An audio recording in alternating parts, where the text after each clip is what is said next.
ভারতীয় ভ্যারিয়েন্টটি দায়ী, পশ্চিমবঙ্গে বাড়ল লকডাউন। ভুয়া ভ্যাকসিন কাণ্ডে বিব্রত মমতা সরকার। হজের জন্য নতুন শর্ত আরোপ সৌদি আরবের। অনুমতি পাওয়ার 48 ঘন্টার মধ্যে নিতে হবে করোনা টিকার দ্বিতীয় ডোজ। অংশগ্রহণের সুযোগ পেয়ে খুশি প্রবাসী বাংলাদেশিরা। আবারও জরিমানার কবলে জনসন অ্যান্ড জনসন। ব্যথানাশক ঔষধে মাত্রাতিরিক্ত নেশার উপাদান মেলায় দিতে হবে $23 কোটি। নিউ ইয়র্ক আদালতের আদেশ।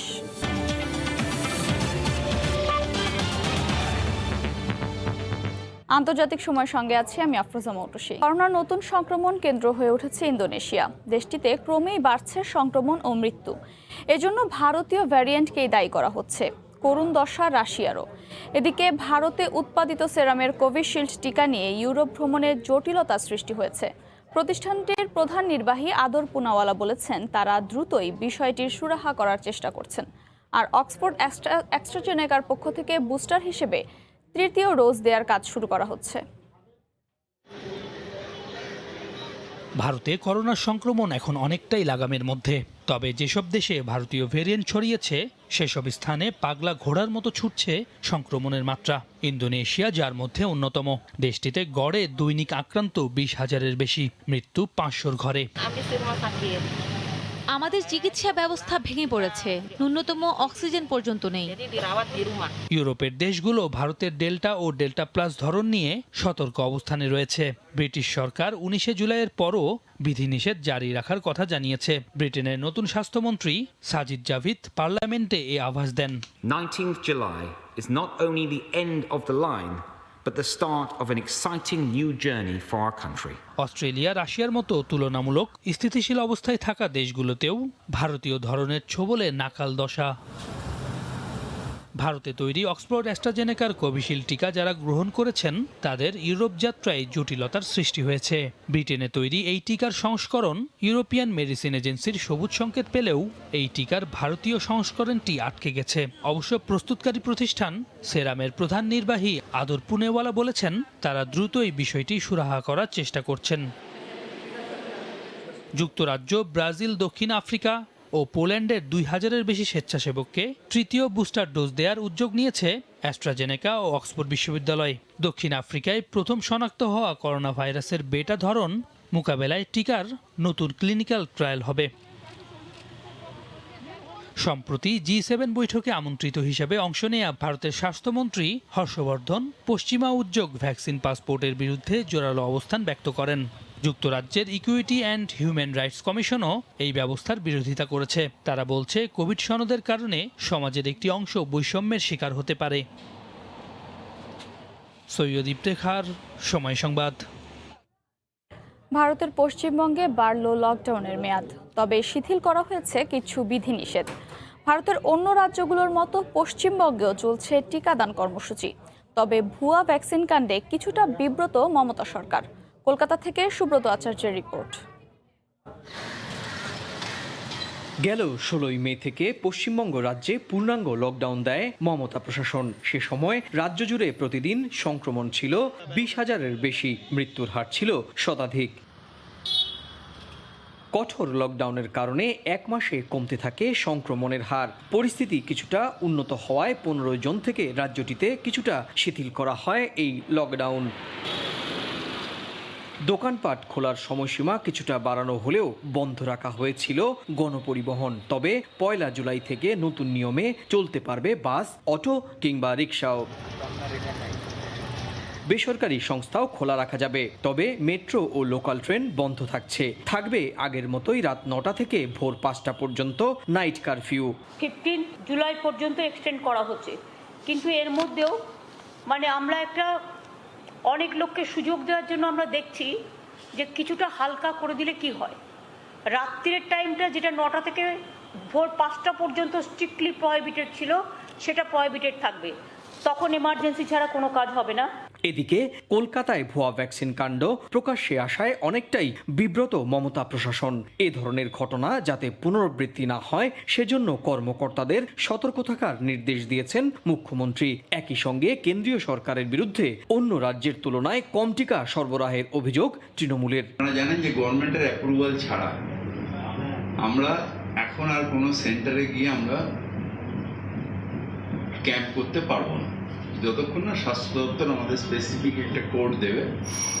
সেই জন্য অনেকে আমাদের কাছে অ্যাপ্লিকেশন করেছে, তাদের কাছে আমরা হাত জোর করে ক্ষমা চেয়ে নিচ্ছি। ভারত সরকারের হিসেব অনুযায়ী 17 জানুয়ারি থেকে এ পর্যন্ত 32 কোটি মানুষ টিকার আওতায় এসেছেন। এর মধ্যে পশ্চিমবঙ্গে টিকা গ্রহণ করেছেন প্রায় 2.25 কোটি মানুষ।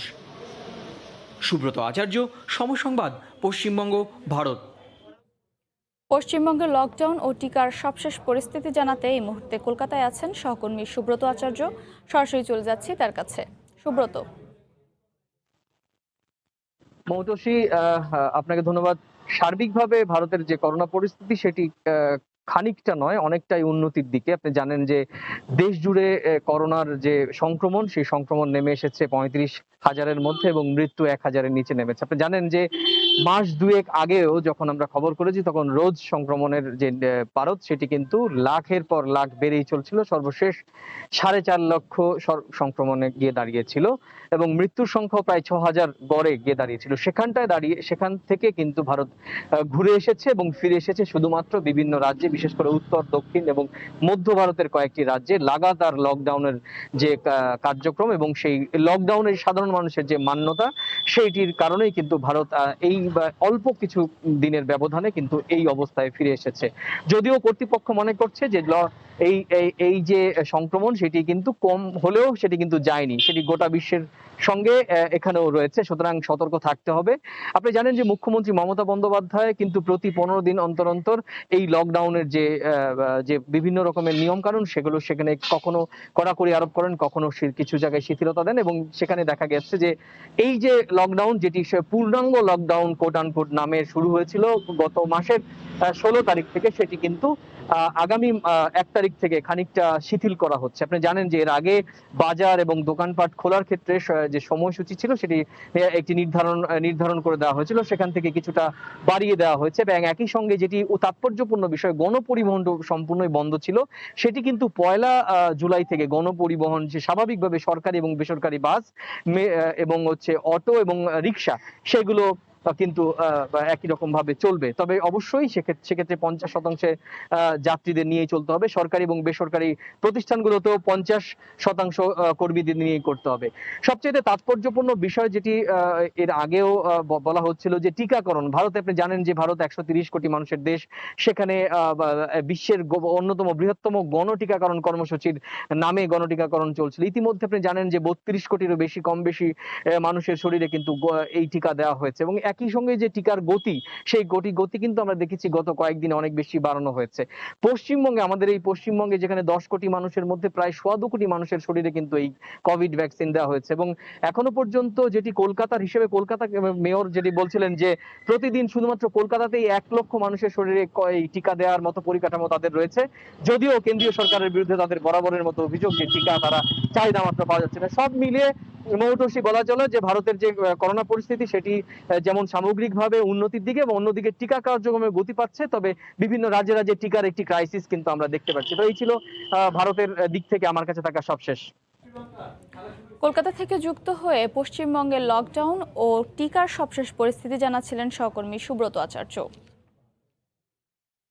প্রথম ধাপে যারা টিকা নিয়েছেন হজের অনুমতি পাওয়ার 48 ঘন্টার মধ্যে তাদের দ্বিতীয় ডোজ নেওয়ার নির্দেশনা দিয়েছে সৌদি আরব।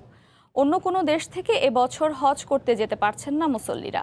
সৌদি আরবে অবস্থান করা 60,000 মানুষ পাচ্ছেন অনুমতি। এদের মধ্যে প্রবাসী বাংলাদেশিরাও আছেন। বিস্তারিত সহকর্মী আরিফুর রহমানের রিপোর্টে। চলতি বছর হজের জন্য নতুন কিছু শর্তাবলী জারি করেছে সৌদি কর্তৃপক্ষ।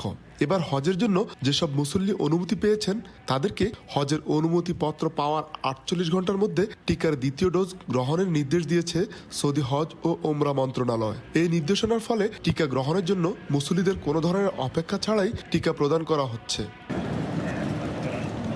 এবার হজে অংশগ্রহণের জন্য বিপুল সংখ্যক আবেদনের পরিপ্রেক্ষিতে নির্বাচিতদের হজের প্যাকেজের ফি প্রদান করার জন্য মাত্র 3 ঘন্টা সময় নির্ধারণ করে দেওয়া হয়েছে। নির্দিষ্ট সময়ের মধ্যে যারা ফি পরিশোধ করবেন তারা হজের চূড়ান্ত অনুমতিপত্র পাবেন। নির্বাচিতদের মধ্যে কত সংখ্যক কোন দেশের নাগরিক তা এখনো প্রকাশ করেনি সৌদি কর্তৃপক্ষ। তবে অনেক বাংলাদেশি অনুমতি পেয়েছেন, যারা টিকা গ্রহণ শেষে হজের জন্য অপেক্ষা করছেন। এবছর সর্বপ্রথম নিয়ম অনুযায়ী আমি সর্বপ্রথম অনলাইনে হজের জন্য বুকিং দিয়েছিলাম। কিছুদিন পর যখন আমাকে রিপ্লাই দেওয়া হয়, এরপরে আমি ব্যাংকে টাকা জমা করি। টাকা জমা করার পরে আলহামদুলিল্লাহ আজকে আমি হজের তাসরিয়া অর্থাৎ অনুমতিপত্রটা হাতে পেয়েছি। চলতি বছর হজে অংশগ্রহণের জন্য সৌদি নাগরিক সহ দেশটিতে বসবাসরত প্রবাসী প্রায় 5.5 লাখের বেশি মানুষ নিবন্ধন করেছেন। তবে হজে অংশ নিতে পারবেন মাত্র 60,000 মুসল্লি। আরিফুর রহমান, সময় সংবাদ, সৌদি। বড় জরিমানার কবলে মার্কিন ওষুধ নির্মাতা প্রতিষ্ঠান জনসন অ্যান্ড জনসন। এবার ব্যথানাশক ওষুধে মাত্রাতিরিক্ত নেশাদ্রব্যের উপস্থিতি পাওয়ায় $23 কোটি জরিমানা গুনতে হচ্ছে জনসনকে।